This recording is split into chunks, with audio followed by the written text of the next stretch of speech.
अजीजा ने मना आपको आपके भाई आदिल राजा का सलाम पहुंचे। मैं आपको सोल्जर स्पीक्स के ऊपर खुश आमदीद कहता हूं। आज 18 मार्च 2026 है। अजीजा ने मन बहुत सी खबरें पिछले 2-3 दिनों के अंदर गर्दिश कर रही थी। मुझसे मुतअद्दिद बार पूछा गया, एक बार फिर पूछा गया, बार बार बताने के बावजूद कि क्या इमरान खान और आसिम मुनीर की कोई डील तय हो रही है, कोई फाइनलाइज हो रही है बात। क्योंकि बहुत जोर से बहुत से लोग बात कर रहे थे।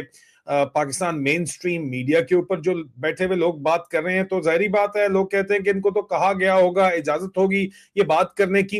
लेकिन दूसरी तरफ हमारे जो इस वक्त चाचू विस्की हैं, यजीद वक्त, उनकी जो मुबैना जो इस वक्त माशूक हैं, उनके ऊपर फेयर गेम बना दी गई। मरियम नवाज के ऊपर तनकीद, जो इस वक्त मेन स्ट्रीम मीडिया को जिस तरह कंट्रोल किया जाता है, उसको आपको पता ही है कि आईएसआई इंटरनल विंग, सी विंग के जो सेक्टर कमांडर्स हैं, वो मीडिया मालिकान को अपनी ग्रिप के अंदर रखते हैं, उनके साथ बातचीत करते हैं, मुलाकातें करते हैं। उनको कोई काम होता है तो काम उनके कर देते हैं, या वो कन्नी मारने की कोशिश करें तो उनकी दुम के ऊपर पैर भी रखते हैं उनके कारोबार के जरिए, जाहिर बात है।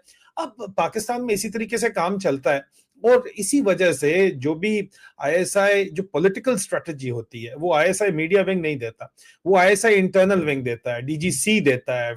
मेजर जनरल फैसल नसीर इस वक्त जो बैठा हुआ है, जिसको इमरान खान डर्टी हैरी कहते हैं, पॉलिटिकल स्ट्रेटजी के हिसाब से खबरें वो रिलीज करते हैं और आईएसआईएम को डायरेक्शन देते हैं, लेकिन उनकी अपनी प्रायोरिटीज होती हैं। तो इसलिए आईएसआई एम की जगह उन्होंने खुद अपने बराह रास्त राब्ते रखे हुए और कहते हैं कि ये खबर चलवा दो।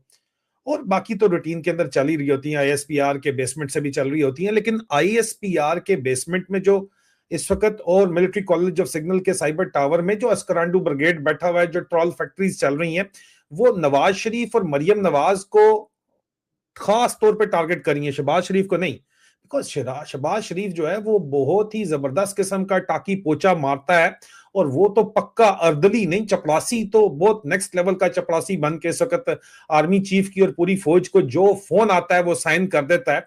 लेकिन ग्राउंड के ऊपर अगर कोई नून लीग को चला रहा है या कोई सिविलियन पार्टनरशिप है, तो वो इसहाक डालर है, जो नवाज शरीफ के कहने के ऊपर आया है। क्योंकि नवाज शरीफ को कोर कमांडर्स ने खुद वजीर आजम नहीं लगने दिया था, और अब नवाज शरीफ के बारे में कहा जाता है कि उनकी जहनी हालत वैसे ही बड़ी मखदूश है। लेकिन पिछले दिनों खास तौर के ऊपर खबरें इस किस्म की चली कि पहले आपने देखो लोगों ने ARY अब खबर को चला रहा है। मैंने आपको बैकग्राउंड इसलिए दिया है कि बैकग्राउंड आपने समझना। एक दिन पहले की खबर है कि अलीमा खानम और वजीर आला सोहेल आफरीदी की वफाक की अहम शख्सियात से मुलाकातें, आखिरी खुफिया मुलाकात चंद रोज पहले फाटा हाउस इस्लामाबाद में हुई। अब ये इस तरह की खबरें जो रिलीज की जाती हैं, आपको पता है मीडिया मालकान के जरिए, मीडिया मालकान जाहिर बात है, अब अगर सलमान इकबाल साहब कहते हैं कि वो उनका ताल्लुक आर्मी चीफ के साथ नहीं है तो वो झूठ बोलते हैं, या सेक्टर कमांडर के साथ ARY का ताल्लुक नहीं है, या जो उनका प्रोग्राम डायरेक्टर है उनके कहने के ऊपर खबरें नहीं लगाता, तो मैं चैलेंज करता हूं, मुंह के ऊपर झूठ बोलते हैं। ये तो ताल्लुक जो है तमाम के तमाम पाकिस्तान के चैनल्स का है, खबरें उनको डिक्टेट की जाती हैं। डॉन जैसा अखबार भी डिक्टेशन के ऊपर खबरें छापता है, उनकी मजबूरी है, क्योंकि पाकिस्तान में सरकारी अखबारों के बगैर जो है, वो इश्तिहारों के बगैर जो है वो चलता ही नहीं है काम। और इश्तिहार फेडरल गवर्नमेंट इस वक्त अर्दली की है, पूरी इनके कंट्रोल में है, लेकिन अवाम को भी तो कहीं पे लगाना है ना। तो आपको इस तरह की बकवास मार्का खबरें जो है वो लीक की जा रही हैं, तो लोग कहते हैं कि यार इसका मतलब है कि कोई ना कोई बात चल रही है, अलीमा खान कोई डील कर रही है। ये वफाक की जो खुफिया शख्सियात है, ये कौन है? एक तरफ आपको पता है कि इसहाक डालर काम चला रहा है, दूसरी तरफ साला मोहसिन नकवी काम चला रहा है फौज की तरफ से। इस वक्त वो फौज का बाप बना हुआ है। आसिम मुनीर का साला जो है, इस वक्त फौज की ये औकात है कि वो बंदा जो कल तक, जिसको ये खुद CIA एजेंट कहते थे और जिसको ISI ने क्लियरेंस नहीं दी हुई थी हाई प्रोफाइल फंक्शंस के अंदर आने की, इस मोहसिन नकवी को आज जिसको बाप मानते हैं साले को, है। और ये तमाम का तमाम जो है इस रिपोर्टिंग, इनसे मुलाकातों का अंदिया दिया जा रहा है। तो इसकी हकीकत क्या है? फिर इसके साथ साथ आपको पता ही है कि फेयर गेम है महबूबा को अटैक करना, मशूक को अटैक करना, मरियम नवाज की गवर्नमेंट को अटैक करना, ठीक है।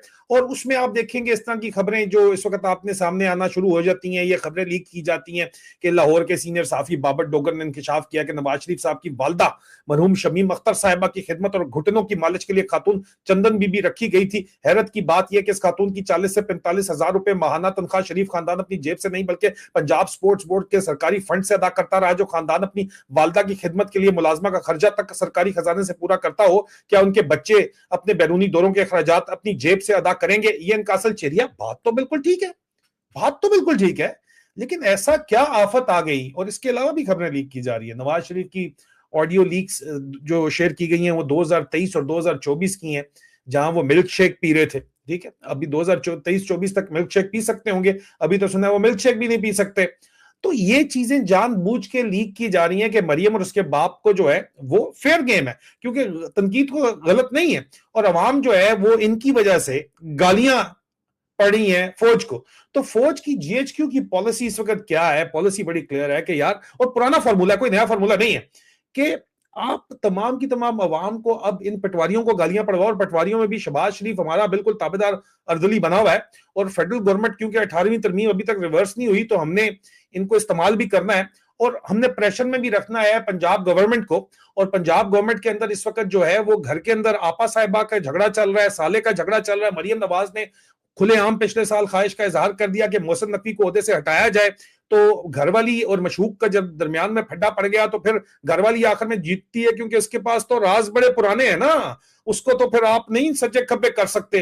तो वहां से दुम के ऊपर पैर आया, साला छा गया, साला अभी भी वहीं पे है। लेकिन जाहिर बात है कि दूसरी मशूक कहती है, मतलब इस वक्त नून लीग कहती है, मरियम नवाज कहती है कि मेरी वजह से ही तो आर्मी चीफ बना है तू भाई, और मेरी वजह से ही तो तुझे एक्सटेंशन मिली है, और मेरे पास ही वो तेरी भी कोई बैच शैत करने की वीडियोस हैं, मौजूद हैं।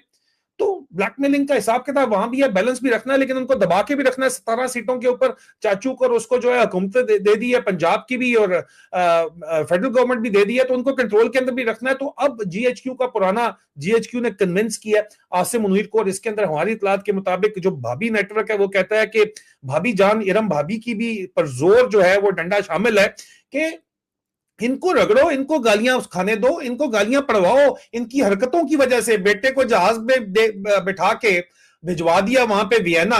खबर किसने लीक की? खबर अंदर से लीक होती है जनाब, खबर अंदर से लीक की जाती है। तमाम नून लीग को तो पता था, नून लीग के अंदर भी लोग बैठे हुए हैं। इसहाक डालर बैठा हुआ है, इसहाक डार साहब कहते हैं कि मैं वजीर आजम, मेरा हक बनता है बनना, मुझे वजीर आजम लगाया जाए। फौजियों को जाके कहते हैं कि यार मैनू ला दो, मैं सारा मामला सेट कर दूंगा। तो उसी है कि शहबाज नू नाल ला देता है, लेकिन फौजी उसके ऊपर भी एतबार नहीं करते। बड़ा पुराना बेतबारी है शहबाज इसहाक डालर के ऊपर। इसहाक डालर समझता है कि इनको फुद्दू लगा लेगा, वो नहीं। इसहाक डालर के ऊपर फौजी बिल्कुल कतई तौर के ऊपर एतबार नहीं करते। शहबाज जब तक जिंदा है उस पर कर रहे हैं, उसके लिए ऑलरेडी वो कोशिशें कर रहे हैं कि इसके बाद उन्हें किसको लगाना है। मरियम का टाकरा इस वक्त ये जो चक्कर चल रहा है ना घरवाली का, अब घरवाली की सुने या बाहर वाली की सुने, ये जो एक मामला चल रहा है उसमें जाहिर बात है कि हमारी इतलात के मुताबिक फौज के अंदर से जो डंडा आया है और वो पॉलिसी शिफ्ट आई है, भाभी नेटवर्क की तरफ से भी जो डंडा गया है वो यही हुआ है कि जनाब ये तमाम फोकस करें तनकीद का मरियम नवाज और उसकी हुकूमत के ऊपर, उसके बाप के ऊपर। इसलिए ऐसी खबरें रिलीज हो रही हैं, इसलिए जो है वो इनकी ऑडियोज और वीडियोज आइंदा आने वाले दिनों में मजीद रिलीज होंगी सिर्फ। और लेकिन उसके ऊपर उनको बैलेंस बड़ा जो है वो रखना है, क्योंकि जाहिर बात है कि वीडियो ऑडियो तो तोबा तोबा तोबा, मैडम मरियम ने भी तो बनवाई हुई है, वीडियोस तो उसके पास भी पड़ी हुई है, और वो वीडियोस तो बड़ी पुरानी पड़ी हुई है। बाजवे की तो चलो ठीक है वीडियो होगी, लेकिन ये जो यहाँ पे 6-6 घंटे मुलाकातें कर रहा है आसिम यजीद, इसका आपके ख्याल के अंदर कोई सबूत नहीं होगा? वो ठीक है अपने आप को गंदा नहीं करना चाहते, लेकिन रिलीज करने के और भी बहुत से तरीके होते हैं। लेकिन बड़े वादे वही इन्होंने भी किए हैं, इन्होंने बड़ी बातें की हुई है। लंदन आके, लंदन जो प्लान था उसके तहत ये बड़ी गारंटीज दे के बैठे हुए, आर्मी चीफ बन के बैठे हुए। लेकिन आप अवाम को फुद्दू लगाने के लिए एक तरफ ये कहा जा रहा है कि इमरान खान के साथ हमारा बातचीत चल रही है, और दूसरी तरफ जो है वो एक विजिबल ऑनस्लॉट जो है वो मरियम नवाज की सरकार के ऊपर करके और उसके बाप के ऊपर करके, मिसाल के तौर के ऊपर ये आप इंफॉर्मेशन देखें जो लीक की गई है।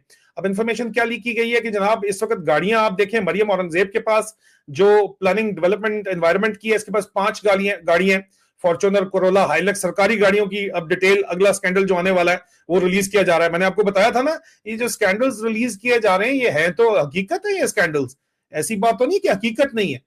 लेकिन अब इस हकीकत को क्यों आश्कार किया जा रहा है, और इस इंफॉर्मेशन को कहां से आश्कार किया जा रहा है? जहां से मीडिया को चलाया जाता है, सोशल मीडिया को चलाया जाता है, मैनेज किया जाता है ISPR information operation, ISI media और आईएसआई सी विंग की तरफ से ये चीजें लीक की जा रही हैं, खबरें लीक की जा रही हैं। उसके अलावा ये तो आपके सामने किसके पास कितनी गाड़ियां हैं, 5 गाड़ियां मरियम औरंगजेब के पास हैं जनाब, आप देख लीजिए। उसके बाद आप देखें कि अब ये अगला स्कैंडल, मेगा स्कैंडल है, मुश्तबा शुजा और रहमान के पास 3 गाड़ियां हैं, ख्वाजा इमरान नजीर के पास 5 गाड़ियां हैं, फवाद गिलानी के पास 4 गाड़ियां हैं, राना सिकंदर हयात के पास 8 गाड़ियां हैं, सैयद मोहम्मद आशिक हुसैन शाह के पास 4 गाड़ियां हैं, मोहम्मद काजम पीरजादा के पास 3 गाड़ियां हैं, जीशान रफीक के पास 5 गाड़ियां हैं, और उसके अलावा बिलाल अकबर खान के पास 4 गाड़ियां हैं, फैसल अयूब खोकर के पास 4 गाड़ियां हैं, बिलाल यासीन के पास 3 गाड़ियां, सरकारी गाड़ियों की बात हो रही है, ठीक है ना जी। सुहेल शौकत भट्ट के पास, ये भट्टों के पास हमेशा ज्यादा ही होती है, 5 गाड़ियां हैं,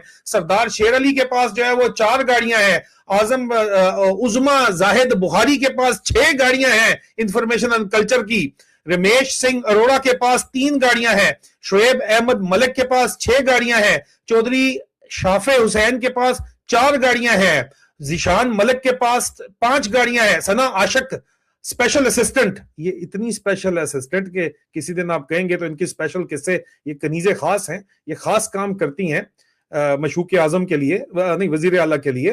तो ये सानिया आशिक के पास 4 गाड़ियां और सलमा भट्ट के पास 3 गाड़ियां, और इनके अलावा भी बेतहाशा गाड़ियां। लेकिन ये मरियम नवाज का क्लोज 20 बंदे, मरियम नवाज का क्लोजेस्ट सर्कल है इस वक्त उसकी। इसके अलावा इन तमाम गाड़ियों के साथ साथ 1000 लीटर माहाना का फ्यूल कार्ड भी इशू किया गया है। अब ये जो खबरें रिलीज की जा रही हैं तो ये सच, ठीक है, और ये इंफॉर्मेशन जाहिर बात है पंजाब गवर्नमेंट से रिलीज हो नहीं रही, ये चिड़ियाघर पंजाब से रिलीज हो रही है, या हेडक्वार्टर सी से, इंटरनल विंग सी से रिलीज हो रही है। मकसद ये है कि तमाम मीडिया का तोपों का रुख जो है और डिस्कशन का रुख जो है वो मरियम नवाज के पास तरफ मोड़ा जाए, उनकी करप्शन के ऊपर मोड़ा जाए, और आइंदा आने वाले दिनों में मजीद ये कहानी चलेगी ताकि लोग फौज को छोड़ें। जो लाई इनको कौन है भाई, 17 सीटें इनको थी टोटल, मिली हुई है इनको, वो भी कंफर्म नहीं है। फार्म 47 सरकार को लाया कौन है, आसिम मुनीर खंजीर पूरी फौज लाई है उसकी तरफ बात ताकि ना की जाए, लेकिन वो कैसे रोकी जाए वो तो पॉसिबल नहीं है। वो इस तरह रोकी जाए कि आप लोगों को बताया जाए, फिर साथ साथ ऐसी खबरें चला के कि भाई अलीमा खानम से और वजीर आला सुहेल अफरीदी से बातचीत चल रही है, इमरान खान को रिलीफ देनी है, मोहसिन नकवी बहुत सीरियस है रिलीफ प्रोवाइड करने के लिए, और मोहसिन नकवी की वकालत के अंदर बयान कौन आएगा, स्वीट बॉय अली अमीन गड्ढापुर आके देगा, कल गोबर खान भी आके देगा। ये टोटल किसी किस्म की 100% कंफर्म बात है कि कोई भी डील नहीं हो रही, क्योंकि इमरान खान डील करना नहीं चाहता, और फौज को अंदर पता है, और फौज की सोच ये है कि इमरान खान को ले तो हैं, लेकिन इमरान खान बात स्ट्रेट फॉरवर्ड करता है, और स्ट्रेट फॉरवर्ड बात जो है वो हमें सूट नहीं करती, क्योंकि हमने तो करनी 2 नंबरी है, हमने अमेरिका से भी 2 नंबरी करनी है, चाइना से भी 2 नंबरी करनी है, अपने साथ भी 2 नंबरी करनी है, अपना काम बस चलाना है एक सेलेक्ट ग्रुप का। फौज का अपना काम, उसके अफसरों का अपना काम, उसके हाजिर सर्विस अफसरों का, रिटायर्ड का नहीं, हाजिर सर्विस अफसरों का अपना काम चलना चाहिए, उनके प्लाट चलने चाहिए। अगर वो गुड बॉयज बन के काम कर रहे हैं तो उनके प्लाट श्लाट, उनकी तनख्वाहों में इजाफे चलने चाहिए, उनको जो भी इंसेंटिव चाहिए वो उनको मिलने चाहिए। बाकी किसी का जो खाता है करे, जो जिसने करना है करे, जिसने मरना है मरे, इनको कोई परवाह नहीं है। इसलिए लेकिन तनकीद आप फौज पे न करें, ये इस तरह की खबरें चलाई जा रही हैं इमरान खान के बारे में, कहते हैं कि यार वो तो अगला सीधा सीधा एब्सोल्युटली नॉट कहता है, और हम उसके साथ राजी होते भी हैं अगर एब्सोल्युटली नॉट पे, तो हमने एब्सोल्युटली नॉट नहीं एब्सोल्युटली यस कह के अंदर से विचली गेम करनी होती है कि अपने मुल्क में खुद धमाका करवा के अफगानिस्तान पे इल्जाम डाल के अफगानिस्तान पे चढ़ाई करनी होती है। हम एक फॉर एवर वॉर के सिनेरियो के अंदर अजीज़ान एंटर हो चुके हैं, जिसके ऊपर कल मैंने लाइव स्ट्रीम आखिरी किया है, अगर आप उसको देख लें तो आपको फॉर एवर वॉर का कॉन्सेप्ट समझ आएगा, जो जॉर्ज ऑरवेल का कॉन्सेप्ट है, 1984 इस किताब में उसने दिया है, एक मुस्तकिल जंग जिसके तहत फस्तायत का निजाम पूरी दुनिया के ऊपर काबू किया जाएगा, और चंद जो ऊपर लोग हैं वो सिर्फ खाएंगे जो इस वक्त खा रहे हैं, टॉप 1% ऑफ द वर्ल्ड।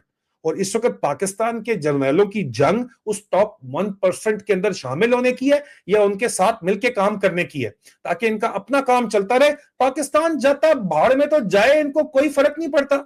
और इसकी बात तो इसमें आप देखो ना जी, इन्होंने, आप देखें अजीज़ान मन, ये जरा देखें, जाते जाते ये भी चेक करते जाइए, आप देखें ना, आसिम मुनीर आया था कि मैं इकोनॉमी उठा लूंगा, $80 बिलियन ले आऊंगा, लेकिन अब सिर्फ रह क्या गया है कि सिर्फ फौज के अपने अफसर, हाजिर सर्विस अफसर, वो भी सिलेक्ट ग्रुप टोनी अफसरों का, या जो बिल्कुल जो है जिन्होंने दीन ईमान अपना बेच चुके हैं वो वाले अफसर, वो सिर्फ अपनी जात की खातिर इस आसिम मुनीर का और अपनी जाती फायदे की खातिर ये निजाम चला रहे हैं, जो कि 10% भी इस मुल्क का लोग नहीं है। और ये आप देखिए कि ये आया था $80 बिलियन लेके आएगा, पाकिस्तान के जो डॉलर बॉन्ड है वो इस वक्त अब जो मौजूदा हालात हैं उसके 3 साल का सबसे बड़ा ड्रॉप उनका होने वाला है। और पाकिस्तान चलता ही जो है वो बैनुल अक़वामी, आपको पता ही है कि ओवरसीज पाकिस्तानी बैरूनी सरमायाकारी के ऊपर चलता है, और वो 8 माह में पिछले 44% कम हो गई है। मजीद लोग अपने रेमिटेंस भी नहीं भेज रहे, ठीक है, ये भी मैं आपको बता दूं, मजबूरी के तहत जो भेज रहा है वो भेज रहा है, उसके अलावा लोग नहीं भेज रहे। मेरा बड़ा भरा बाहर होता है, वो काम भी नहीं होगा, और इनको मजबूरी में आखिर में इमरान खान का मिन्नत तरला करके उसके पैरों में बैठना ही बैठना पड़ेगा। ये मैं आपको बता दूं, नहीं तो आपके मुल्क का मुस्तकबिल अगर आपको कोई लग रहा है तो कोई कख मुस्तकबिल नहीं है, और ये फुद्दू लगा रहे हैं, टोटल टोटल बकवास है। मैं आपको 2 साल से 3 साल से बता रहा हूं कि इनका सबसे पुराना तरीका वारदात है कि आपकी तवज्जो कहीं और लगा के, निशाना कोई और दे के ये अपनी कहानी डालते हैं और अपने आप को कहते हैं कि हम इमरान खान से डील कर रहे हैं तो उसको खोल दें, सामने आने दें, क्यों नहीं आने देते? निशाना सीधा रखें अजीजान मन, निशाना सीधा रखें, इनके ड्रामों में नहीं आना।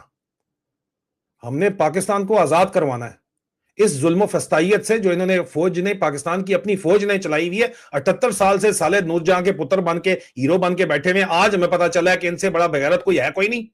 अफगानिस्तान में अस्पतालों के ऊपर हमले करते हैं और एक सेलेक्ट ग्रुप यहां पे आके बता रहा है कि नहीं, ये बिल्कुल हम ठीक कर रहे हैं, ये इजरायली मॉडल हमारे ऊपर लगाना चाहते हैं, तुम्हारी ऐसी की तैसी। भाई it's not going to sell, ठीक है ना अजीज़, ये हकीकत है जो मैं आपको बता रहा हूँ, कंफर्म बातचीत है, और मैंने आपको बड़े डिटेल में समझाने की कोशिश की है। उम्मीद है कि आपको समझ आई होगी। अपना ख्याल रखिए, बहुत जल्द दोबारा मुलाकात होती है। खुदा